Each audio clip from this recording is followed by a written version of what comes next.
So in this video, I'm going to show you how you can easily upgrade your Uhome batteries using our nice Uhome upgrade box. It's very simple to do. So what we ask you to do first of all is do this one battery at a time. You will have to change a couple of settings, but it's nothing much. So we ask you that you set SW3 to number 1, and we ensure that SW2, that pins number 1 and 2 are on and all the rest are off. And that's it for the battery.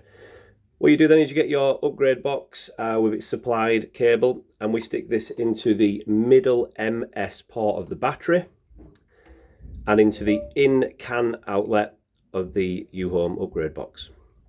So once we turn this on,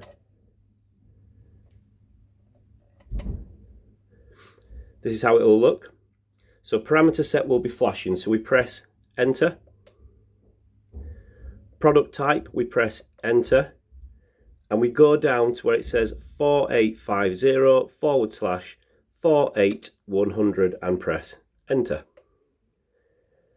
Product ID needs to be number 1. That is the SW3 because we've set that to number 1.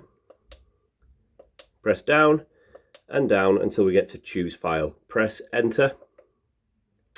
We've only got one firmware here, which is the 6_22. So we just press enter. And that will bring us back to where it says choose file, which will be flashing. Now press back and press down to update program, and then press enter. And that's it. So we leave that doing its thing now. It'll take maybe a minute tops, a couple of minutes. It'll say 100% and it'll say success. And that's it, away it goes.